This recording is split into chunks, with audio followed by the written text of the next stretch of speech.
कुशेश्वर स्थान और तारापुर में शुरू हुई वोटिंग। सुरक्षा के पुख्ते बंदोबस्त, मतदान केंद्रों में लोगों की लगी लंबी कतार।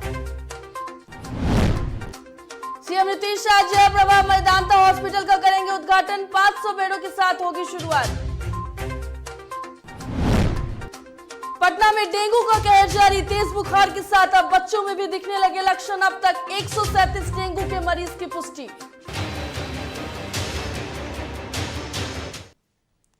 नमस्कार, डीटीवी भारत में आपका स्वागत है। मैं हूं पूजा वर्मा और बुलेटिन की शुरुआत करेंगे इस वक्त की बड़ी खबर से।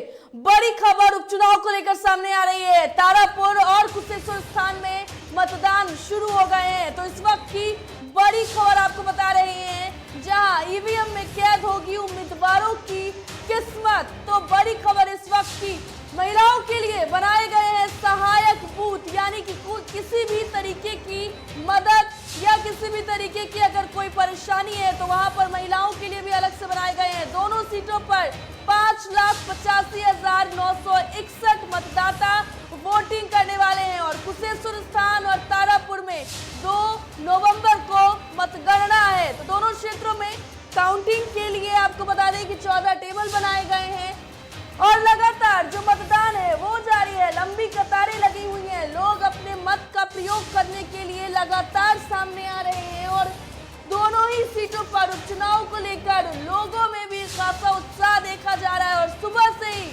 लंबी लंबी कतारें जो हैं वो लगे हुए हैं।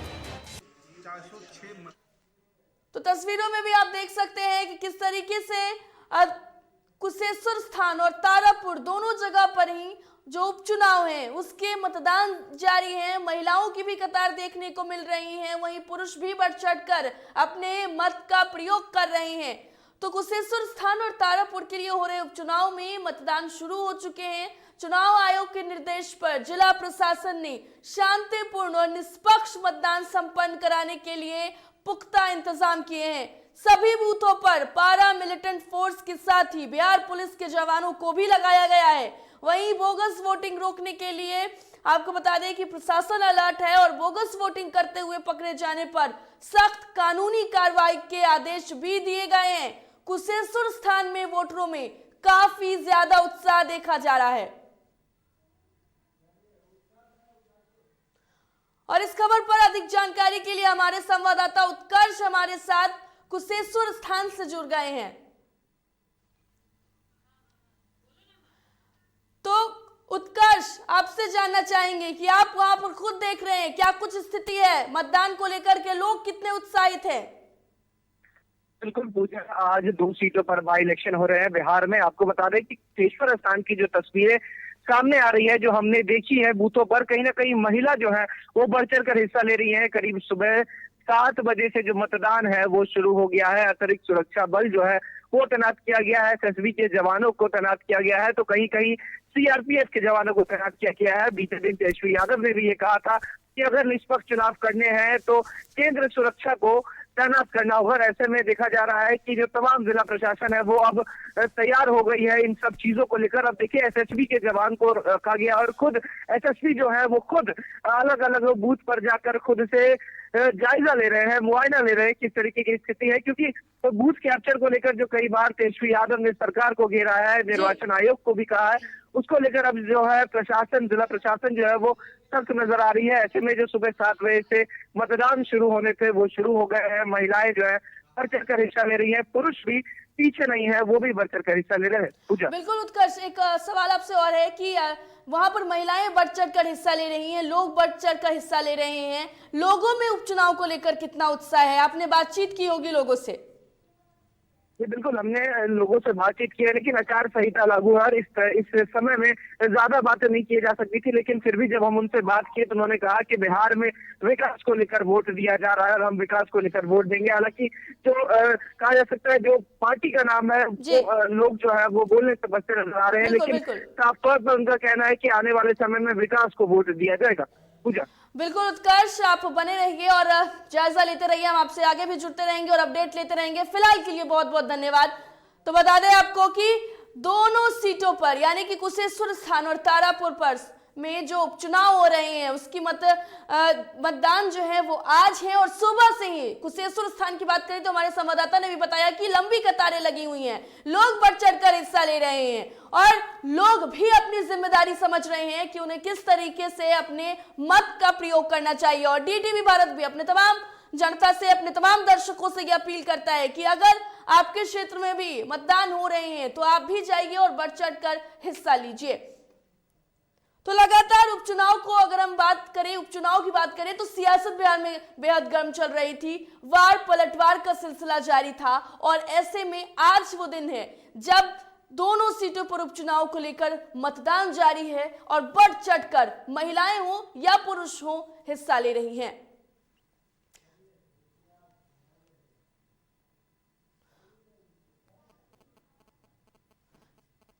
तो बता दें आपको कि दोनों सीटों पर मतदान सुबह से ही जारी है। सुरक्षा के पुख्ते इंतजाम जो है वो किए गए हैं, साथ ही साथ बोगस वोटिंग को रोकने के लिए भी प्रशासन पूरी तरीके से अलर्ट है और बूथ कैप्चरिंग जैसे जो मामले सामने आते रहते थे उन तमाम जो भी परेशानी असामाजिक तत्वों द्वारा की जाती थी उन पर प्रतिबंध लगाने के लिए, उन पर रोक लगाने के लिए प्रशासन भी पूरी तरीके से तत्पर है। चाहे महिलाएं हो या फिर पुरुष हो, दोनों बढ़ चढ़कर हिस्सा ले रहे हैं और अपने मतों का प्रयोग कर रहे हैं। और लगातार अगर हम कहें तो वोटिंग जो है वो प्रशासन की चौक चौबंद व्यवस्था के बीच की जा रही है। और इस खबर पर अधिक जानकारी के लिए हमारे साथ फोन लाइन पर तारापुर से इम्तियाज जुड़ गए हैं। इम्तियाज, आपसे जानना चाहेंगे कि मतदान केंद्र पर क्या कुछ जो लोग हैं वो आ रहे हैं, किस तरीके से वोटिंग जारी है?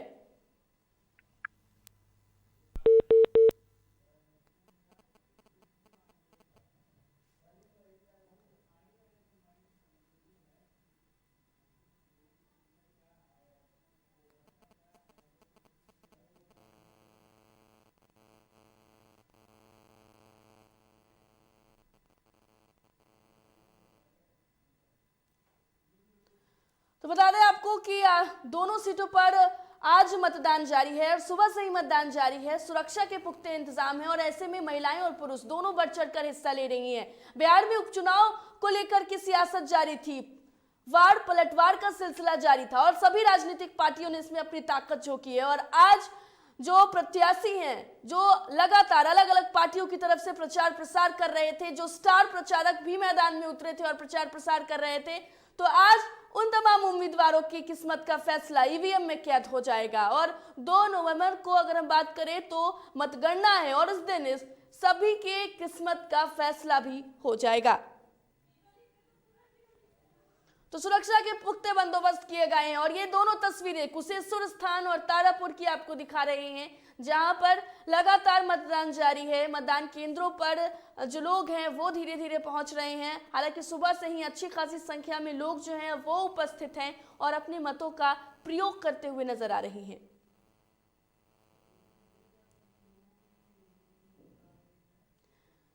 तो तस्वीरों में भी आप देख सकते हैं कि किस तरीके से लोग जो हैं वो पहुंच रहे हैं, कतारों में लगे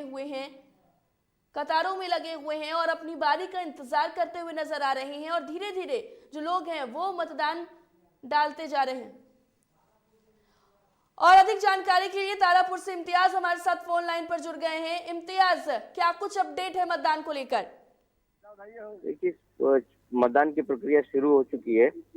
लोग अपनी बारी का लाइन में लग करके अपनी बारी का इंतजार कर रहे हैं। वोटरों में उत्साह देखा जा रहा है। लोग काफी पहले से ही लाइन में लगे हुए हैं और लग करके अपनी बारी का इंतजार कर रहे हैं। इम्तियाज, ये बताइए कि वहाँ पर सुरक्षा के क्या कुछ इंतजाम है? देखिए, जैसे कि सुरक्षा की बात करें तो सुरक्षा जिला प्रशासन शांतिपूर्ण निष्पक्ष मतदान को लेकर के सुरक्षा के काफी पुख्ता इंतजाम कर रखे हैं और यहाँ पर जो है 406 मतदान केंद्र बनाए गए हैं, जिनके लिए 284 भवनों का इस्तेमाल किया गया है। और अधिक संख्या किसकी देखने को मिल रही है इम्तियाज वहाँ पर? जी, सवाल दोहराएं। मतदान जारी है, ऐसे में महिलाएं पुरुष बढ़ चढ़ कर हिस्सा ले रही है, अधिक संख्या किसकी देखने को मिल रही है? देखिए, अभी सुबह सुबह का टाइम है, अभी तो पुरुषों की संख्या देखने को मिल रही है, लेकिन महिलाएं भी पीछे नहीं है, महिलाओं की भी संख्या देखने को मिल रही है। लेकिन सुबह सुबह का मामला है, लोग आकर के मतदान कर रहे हैं बिल्कुल इम्तियाज, बहुत बहुत धन्यवाद आपका तमाम जानकारी के लिए। तो बता दें आपको कि दोनों सीटों पर मतदान जो है वो सुबह से जारी है। सुरक्षा के पुख्ते इंतजाम के बीच मतदान जारी है और ऐसे में बोगस वोटिंग रोकने के लिए भी प्रशासन पूरी तरीके से अलर्ट है।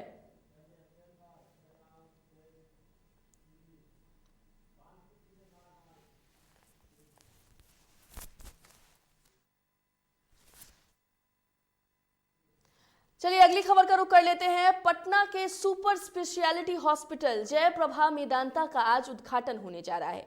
मुख्यमंत्री नीतीश कुमार 500 बेड वाले इससे सुपर स्पेशलिटी हॉस्पिटल का उद्घाटन करेंगे और उद्घाटन कार्यक्रम में मुख्यमंत्री के साथ बिहार के डिप्टी सीएम तारकिशोर प्रसाद और रेणु देवी भी मौजूद रहेंगे। इसके अलावा स्वास्थ्य मंत्री मंगल पांडे, शिक्षा मंत्री विजय कुमार चौधरी समेत अन्य लोग भी उद्घाटन समारोह में शिरकत करेंगे। जयप्रभा मेदांता हॉस्पिटल में ओपीडी सेवा पहले से ही शुरू की जा चुकी है, लेकिन सोमवार से इंडोर इमरजेंसी के साथ साथ सर्जरी की सुविधा समिति अन्य सेवाएं जो हैं वो भी शुरू हो जाएंगी और हार्ट के मरीजों के लिए पटना में वर्ल्ड क्लास हेल्थ फैसिलिटी उपलब्ध रहेगी। अस्पताल में 25% बेड गरीब मरीजों के लिए आरक्षित होगा और इनका इलाज केंद्र सरकार की स्वास्थ्य योजनाओं के दर से किया जाएगा।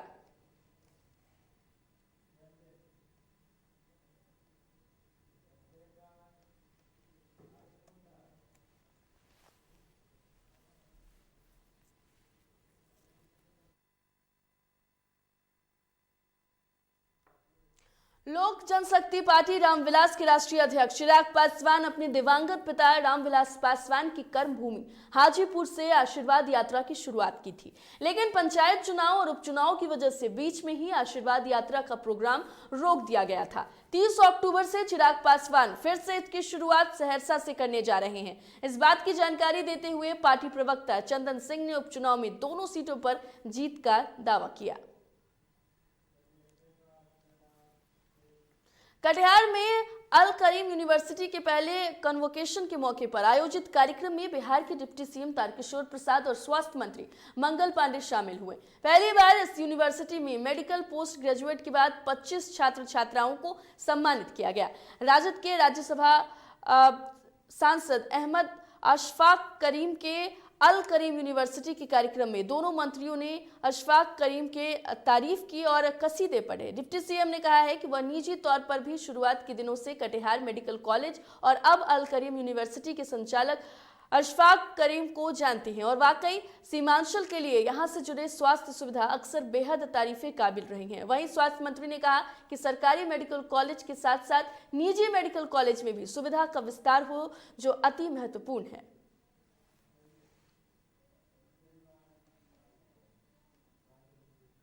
अल करीम विश्वविद्यालय के दीक्षांत समारोह में भाग लेने का अवसर मिला है और वास्तव में हमारी सरकार बिहार कैसे शैक्षणिक क्षेत्र में बेहतर करे और उसी क्रम में हम सबों ने निजी विश्वविद्यालय खोलने की नीति बनाई और उसी क्रम में अल करीम विश्वविद्यालय कटिहार में आज अवस्थित है और इसके अंतर्गत कटिहार मेडिकल कॉलेज भी अवस्थित है और उसके पोस्ट ग्रेजुएट डॉक्टर्स आज उन्होंने अपनी उपाधि ली और वास्तव में कटिहार मेडिकल कॉलेज ने एक बड़े स्वरूप में आज अपने को स्थापित किया है और शैक्षणिक क्षेत्र में भी काफ़ी एक अपनी पहचान बनाई है। हम उम्मीद करते हैं कि इस विश्वविद्यालय के निकले हुए जितने स्नातक हैं, स्नातकोत्तर हमारे छात्र हैं, वो जीवन में बेहतर करें। बहुत अच्छा लगता है जब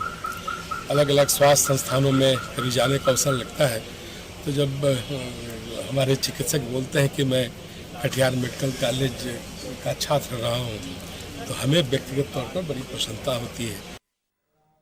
बीजेपी प्रदेश अध्यक्ष डॉक्टर संजय जायसवाल मुजफ्फरपुर के बीजेपी कार्यालय पहुंचे, जहां उन्होंने पार्टी नेताओं और कार्यकर्ताओं के साथ बैठक की। उन्होंने कहा कि डिजिटल इंडिया का 2 दिवसीय सेमिनार को लेकर यहां पहुंचे हैं। संजय जायसवाल ने कहा कि पीएम नरेंद्र मोदी के द्वारा डिजिटल माध्यम से 20 लाख करोड़ रुपए डिजिटल माध्यम से सीधे गरीबों किसानों को दिए गए हैं। इंडिया पर 2 दिवसीय सेमिनार था और उसी सेमिनार में मुझको मुख्य अतिथि के तौर पर आमंत्रित किया गया था। भारत सरकार द्वारा माननीय नरेंद्र मोदी जी के द्वारा जो डिजिटल माध्यम से 20 लाख करोड़ रुपए डीबीटी करके सीधे गरीबों को, किसानों को दिए गए हैं, वह सब इस डिजिटल इंडिया की देन है। और इसके लिए ही कॉमर्स के और इकोनॉमिक्स के स्टूडेंट्स और रिसर्चर्स के बीच में कार्यक्रम में मैं आज मुजफ्फरपुर आया। राष्ट्रीय शोषित समाज दल ने स्वर्ण प्रकोष्ठ का गठन किया है और इस दौरान पार्टी के राष्ट्रीय अध्यक्ष सह पूर्व केंद्रीय मंत्री नागवनी ने कहा है कि देश और बिहार में जितनी पॉलिटिकल पार्टियां हैं उन्होंने पार्टी से सब तरह के प्रकोष्ठ बनाए हैं, लेकिन स्वर्ण समाज का कोई प्रकोष्ठ नहीं है। पूर्व मंत्री ने कहा है कि कोई स्वर्णों के बारे में नहीं सोचता, इसलिए उन्होंने ये फैसला लिया है और स्वर्ण प्रकोष्ठ का गठन किया है। नागवनी ने बिहार उपचुनाव को लेकर भी बयान दिया है। उन्होंने कहा कि बिहार की जनता नीतीश और लालू दोनों से उब चुकी है।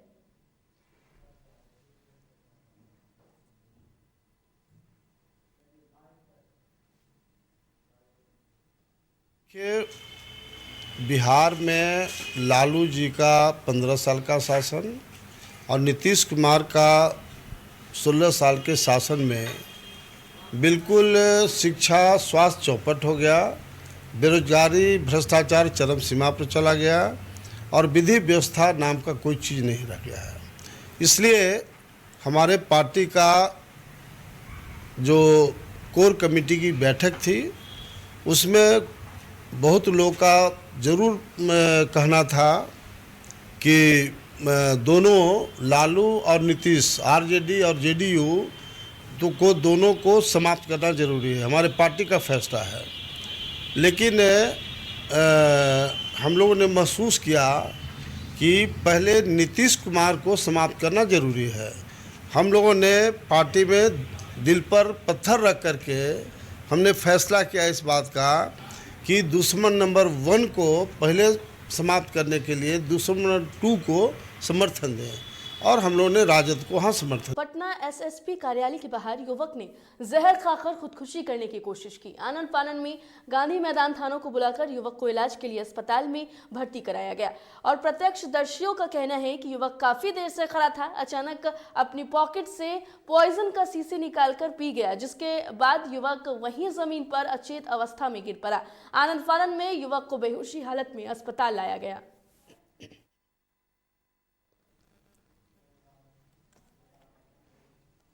पटना में डेंगू के मरीजों की लगातार संख्या बढ़ रही है। अब बता दें आपको कि बड़ों के साथ साथ बच्चों को भी डेंगू का मच्छर अपना शिकार बना रहा है। हालांकि अभी बच्चों की संख्या बहुत कम है, लेकिन इसकी शुरुआत हो गई है। शिशु रोग विभाग की ओपीडी में डेंगू के लक्षण वाले मरीज आने लगे हैं। बच्चों में अचानक तेज बुखार के साथ लक्षण शुरू हो रहे हैं और पीएमसीएच में शुक्रवार को 16 सैंपल की जांच की गई, जिसमें से 7 लोग डेंगू पॉजिटिव पाए गए हैं। डेंगू से पीड़ित 3 लोग पटना से हैं, वहीं एक जमुई और दरभंगा, नालंदा और बांका से मरीज आए हैं। अब तक पटना में कुल 137 डेंगू के मरीज मिल चुके हैं।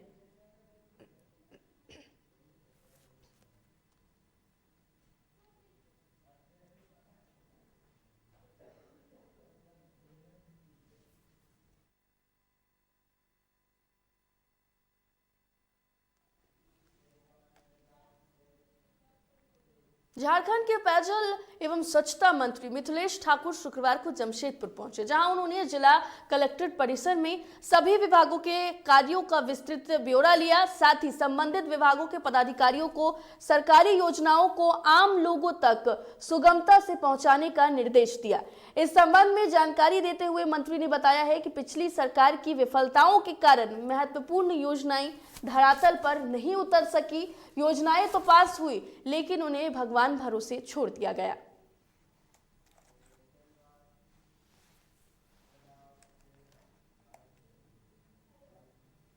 सरकार की गलत नीतियों का खामियाजा भुगतना पड़ रहा है, चाहे जमशेदपुर की जनता हो या पूरे राज्य की जनता हो। अब ऐसे ऐसी योजनाओं को आंख बंद कर के इतनी बड़ी, इतनी महत्वाकांक्षी योजनाएं किसी एजेंसी को आवंटित कर दी गई, उसकी कोई मॉनिटरिंग नहीं हुई। एजेंसी कैसा काम कर रही है, क्या कर रही है। मैंने अपना पदभार ग्रहण करते ही इस योजना की समीक्षा की थी। आकर स्थल पर भी मैंने भ्रमण किया था। बरहेट प्रखंड के विधायक कक्ष में मुख्यमंत्री के प्रतिनिधि पंकज मिश्रा ने कार्यकर्ताओं के साथ बैठक की। बैठक में राज्य सरकार द्वारा चलाए जा रही कल्याणकारी योजनाओं को सुदृढ़ता से गांव और जन जन तक पहुंचाने के लिए चर्चा हुई और इसके बाद प्रखंड अंतर्गत भोगनाडीह पंचायत के कितिझोर में पावर ग्रिड का नारियल फोड़कर कार्य चालू किया गया।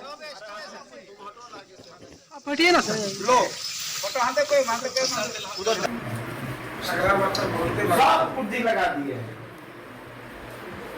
इसीलिए सब अपना थाना पर इससे इस क्षेत्र की जनता को मैंने कितना कहाँ तक लाभ पहुँचेगा? देखिए, बरहेट प्रखंड, पतना प्रखंड, बड़वा प्रखंड और लिट्टीपड़ा प्रखंड के लिए ये खुशी का दिन है आज कि बिजली ग्रिड की जो स्थापना का शिलान्यास हमारे माननीय मुख्यमंत्री, युवा मुख्यमंत्री, तेजस्वी मुख्यमंत्री माननीय श्री हेमंत सोरेन जी के द्वारा जो आज से 2 महीना पूर्व बरहेट प्रखंड में आकर किया गया था। आज उस कार्य का प्रारंभ हमने नारियल फोड़कर कर दिया और आज से यह काम तीव्र गति से चालू होगा। साहिबगंज के मुफस्सिल थाना क्षेत्र में बालम कुमार यादव को पुलिस ने रंगे हाथों एक देशी कट्टा और रेमडी मोबाइल के साथ गिरफ्तार किया है। वहीं पुलिस अधीक्षक अनुरंजन ने बताया है कि पुलिस को गुप्त सूचना मिली थी, जिसके आधार पर पुलिस ने अनुमंडल पदाधिकारी के नेतृत्व में टीम गठित कर तकनीक और पेशावर तरीके से त्वरित कार्रवाई करते हुए गिरफ्तार किया है। कल दिनांक 28/10/2021 को थाना प्रभारी मुफस्सिल और एसडीपीओ साहिबगंज के संयुक्त नेतृत्व में गुप्त सूचना प्राप्त हुई, जिसके आलोक में एक अभियुक्त को पकड़ा गया, बालम कुमार यादव, जिसके पास से ये अवैध हथियार बरामद हुए हैं और इनको पकड़ने में इनकी सारी टीम ने बहुत अच्छा काम किया है। ये सारे बधाई के पात्र हैं। आगरा के सिकंदरा थाना क्षेत्र के सेक्टर 16 में एक व्यापारी से दिन दहाड़े लाखों की लूट की गई। घटना की सूचना पर एसएसपी घटनास्थल पर पहुंचे और व्यापारी से लगभग 1.5 लाख की लूट हुई है। दिन दहाड़े लूट की वारदात को अंजाम देकर लुटेरों ने पुलिस को चुनौती दी है।